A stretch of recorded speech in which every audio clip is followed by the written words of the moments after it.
Silence. Then the sound of feet. Not marching, shuffling, wet leather, metal rubbing metal. The kind of noise an army makes when it's too big to move cleanly. It's August, 216 BC. The sun is already up and it's already cruel. You're standing on a flat stretch of land in southern Italy, near a river that looks harmless until you try to cross it in armor. The air tastes like dust and old sweat. Somewhere ahead, a Roman horn calls again, sharp, confident, almost bored. Rome has brought everything, not a lot, not enough, everything. Tens of thousands of men packed so tightly you can't swing your arm without hitting someone else's shield. 80,000, give or take, depending on who's counting and who's trying to look less guilty later. The largest field army the Republic has ever assembled, led by two consuls who hate each other and a Senate that has decided this war ends today. They're done being humiliated, done being outsmarted, done watching farms burn and allies defect and messengers arrive with names of towns that used to be Roman. They didn't come to fight Hannibal. They came to erase him. And across that baking plain is the reason they're so angry it's starting to feel holy. Hannibal Barca, a man who has marched an army over mountains that were supposed to be walls, a man who has made Roman legions die in places Romans thought were safe. A man whose name, spoken at dinner tables in Italy, makes mothers tighten their grip on their children. He doesn't look like a monster. Monsters are easy. Monsters are simple. Hannibal looks like a commander. Calm eyes, hard face. The kind of stillness you only get when you've seen enough death that you stop pretending it's shocking. He has around 50,000 men. Veterans, mercenaries, allies, survivors. People who have bled for him in snow and mud and fire. And if you're Rome, that number is supposed to be comforting. Because the math is simple. 80,000 beats 50,000. Numbers are the oldest religion on earth. Rome believes in it completely. But here's what nobody tells you about Cannae. The battle was decided before the first spear moved. Not because Hannibal had magic. Not because Rome was weak. Not because the gods reached down and tipped the scales. It was decided because Rome did what Rome always does when it's scared. It chose certainty. It chose weight. It chose the kind of plan that looks unstoppable on parchment. And Hannibal designed a battlefield where certainty became a cage. Before we watch an army disappear, quick word. If you're the kind of person who gets pulled into documented moments from the past, the ones that should be boring but somehow feel like a warning, subscribing helps us dig deeper into the archives and bring you more of these stories the way they actually felt. All right, back to Italy, back to the heat, back to a riverbank where Rome is about to learn that more can be a weakness. To understand why Cannae happens, you have to understand what Rome is at this moment. Rome isn't an empire yet, not the marble statues, not the worldwide fear, not the idea of Rome as destiny. Rome is a republic that's convinced the world is something you can measure. Measure in votes, measure in grain, measure in manpower, measure in legions. And when Hannibal shows up, he breaks that measurement system like a man snapping an abacus in half. He beats them at the Trebia. He beats them at Lake Trasimene. He makes Roman commanders look like boys arguing in armor while he moves like a predator. After Trasimene, Rome panics so hard it invents a new kind of leadership. One man with absolute power. Fabius, Maximus, the Delayer. His plan is humiliating and brilliant. Don't fight Hannibal. Starve him. Shadow him. Burn your own fields so he can't eat. Let time do what swords can't, And it works. It also makes Rome feel weak. It makes senators feel like cowards. It makes young men feel like the Republic is losing its spine. Because Roman pride isn't just pride. It's an engine. It's how they justify everything they take. And engines don't like waiting. So when Fabius's term ends, Rome does what it does best. It overcorrects. They elect 2 consuls for the year because that's the system. And they choose 2 very different men. Lucius Aemilius Paulus, cautious, experienced, not easily impressed. Gaius Terentius Varro, bold, popular, hungry to be the hero who ends the nightmare. And here's the detail that feels small until you realize it's everything. The consuls alternate command each day. One day it's Paulus's army. Next day it's Varro's. 2 minds, 2 instincts, 1 massive force that can't afford confusion. Now Hannibal, meanwhile, is doing something Rome hates. He's living. He's still there, still burning, still winning skirmishes, still making allies whisper. And then he takes Cannae, a supply depot, grain, weapons, a place that matters not because it's pretty, but because it feeds armies. Rome sees that and snaps. Enough delaying, enough cautious shadows, enough humiliation. They raise a force so large it feels like a threat to the laws of nature. Veterans, new recruits, allied contingents, men who have never fought and men who have fought too much. All pushed into one purpose: crush Hannibal in open battle. This is where the trap begins, and Rome doesn't see it, because Rome thinks traps are for smaller men. The Romans arrive near Cannae and they see the ground. Flat, open, good for pushing, good for the kind of brute force collision Roman commanders understand. They deploy like a fist, and yes, that's intentional. The Roman infantry is their god. Dense ranks, heavy shields, short swords, a slow, relentless forward pressure that crushes anything in front of it. And to make that pressure even more unstoppable, they do something that seems logical and ends up fatal. They pack their infantry unusually deep. Not wide, deep. They narrow their front so they can drive a massive column forward like a spear point. It's the military equivalent of saying, "We don't care about clever. We care about weight." Hannibal sees this and feels relief, because now he knows what Rome is going to do. They're going to shove. They're going to keep shoving. And they're going to think shoving equals winning. Hannibal sets his army in a shape that looks wrong if you're expecting a normal fight. His center, his infantry in the middle, bulges outward, a curve, a bow, a soft belly. On the flanks, he places his best infantry, hard men, disciplined men, men who can hold while the center does what it's supposed to do. And on the wings, he puts cavalry that actually knows how to win cavalry fights. Not ceremonial, not noble posturing, real killers on horseback. Rome looks at this and tastes victory. They see the bulging center and assume weakness. They assume Hannibal is overconfident or desperate, because Rome is about to do what Rome loves most: smash the middle. The morning begins with movement that feels routine. Horns, commands, lines adjusting, dust rising. The wind matters here, the heat matters. The way an army breathes matters. And the Roman army is so dense that even breathing becomes work.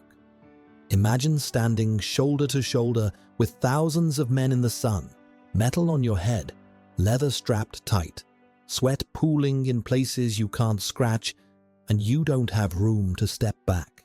Then the line moves forward, slow at first, then faster, and then it becomes a shove, not a sprint, a push, a human tide pressing into another human tide. The Romans hit Hannibal's center, and for a moment, it looks like exactly what the Senate promised. The Carthaginian center bends. Then it bends more. Then it starts to give ground. Romans cheer because they can feel it. The enemy is moving backward. That's what winning feels like, right? And this is the most dangerous moment in the entire battle, because Rome believes the story it wants to believe. We're breaking them. Keep pushing. Don't stop. They drive deeper into the bulge. They compress themselves further, their own momentum forcing their ranks tighter. The front men can't retreat, even if they want to, because the men behind them are pushing with the weight of the Republic. Hannibal's center is retreating on purpose. It is giving ground like a door opening. And Rome, obsessed with finishing, steps through without looking at the frame.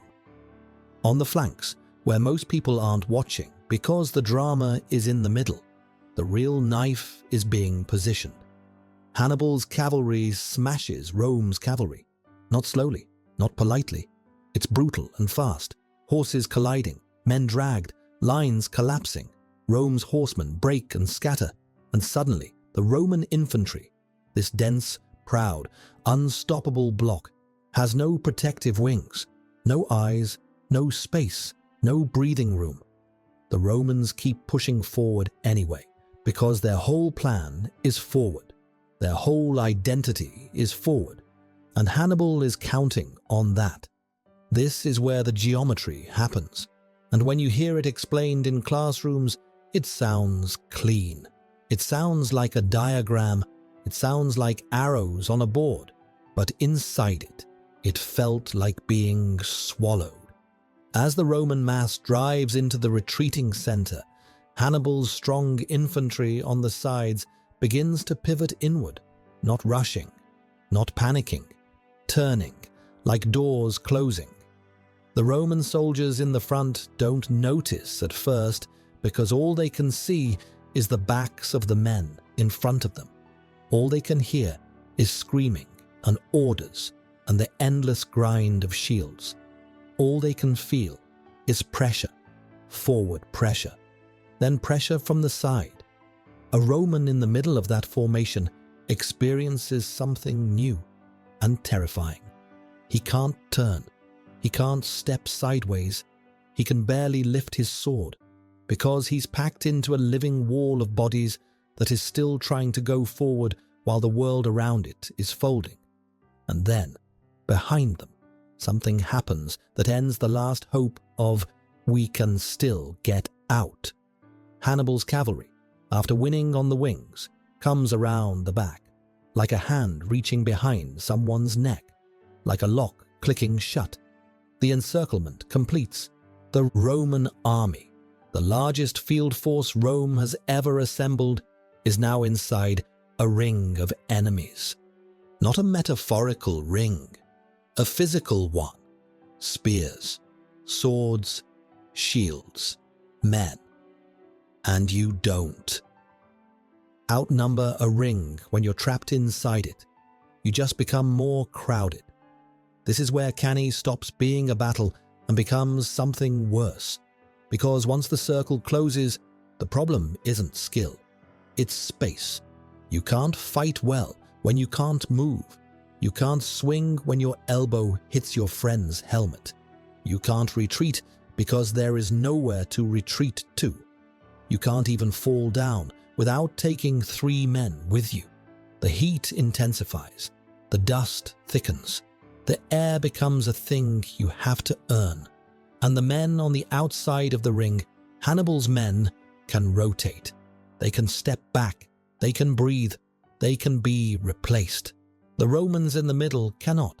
Time changes shape inside an encirclement. Minutes feel like hours, not because it's dramatic, but because every second is full of bodies pressing, full of screaming, full of the slow realization that the front line is everywhere now. At some point, someone in the Roman mass tries to shout an order. It doesn't matter. At some point, someone tries to organize a breakout. It doesn't matter. At some point, A soldier realizes he has used his sword so many times that his wrist is cramping and his fingers won't close properly anymore. It doesn't matter, because the ring is not trying to defeat Rome quickly. It's trying to reduce Rome. And this is the part historians describe with clean language, because the truth is hard to say out loud.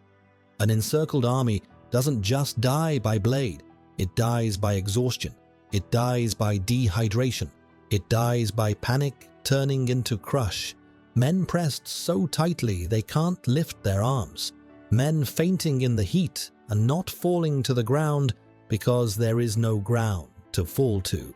A soldier's worst fear isn't the enemy, it's being trapped inside his own side with no space to breathe.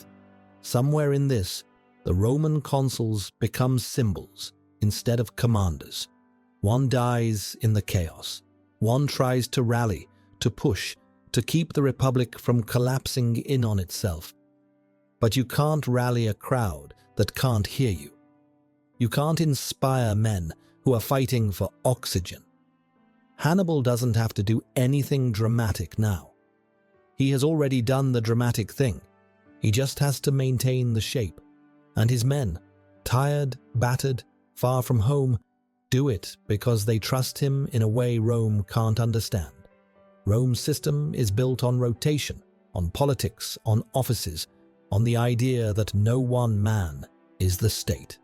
Hannibal's system is built on one terrifying truth. When it matters, one mind decides. Hours pass, the sun moves, the dust hangs, and inside the ring, the Roman army begins to shrink in a way that has nothing to do with running away. The men on the outer edge fall first, then the next layer, then the next. Like peeling an onion made of armor and breath. This is what a mass casualty looks like before anyone invented that phrase. Rome has never experienced loss like this, not in one day, not in one place, not with no escape route. And Hannibal, somewhere outside the ring, is doing the most dangerous thing a commander can do. He's letting the enemy destroy itself. By late afternoon, the Roman army is no longer an army. It's a trapped mass being reduced to silence. Survivors later will describe stepping over bodies not as a choice, but as physics. There was no path that didn't involve it. And then at some point, the horns stop. The organized sound ends, and the only noises left are smaller, individual, human. This is the moment Rome's mathematics finally catch up with reality. 80,000 men came to kill Hannibal, and tens of thousands of them will not go home. The numbers you hear depend on who's writing and why, but the scale is not debated. It is a slaughter so complete that even Rome's enemies struggle to believe it.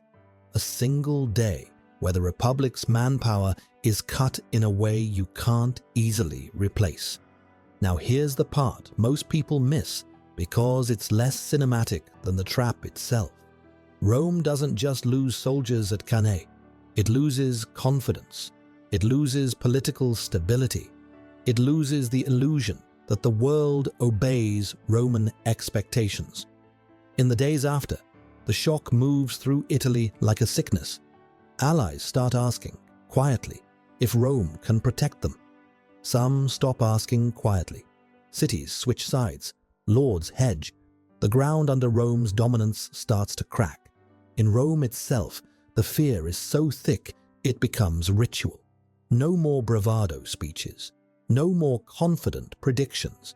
People count their dead by waiting at the gates for messengers who don't come. The Senate does what it always does when reality threatens its pride. It hardens. It becomes colder. It starts making decisions that would have been unthinkable a year earlier.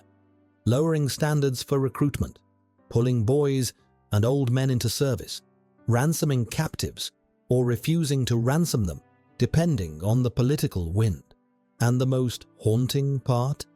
Hannibal wins the greatest tactical victory most commanders could ever dream of, and the war does not end. Because Cannae proves something terrifying about Rome. You can break its armies, you can burn its allies, you can humiliate its leaders. But there is something in the Roman system that is difficult to kill: the refusal to admit final defeat.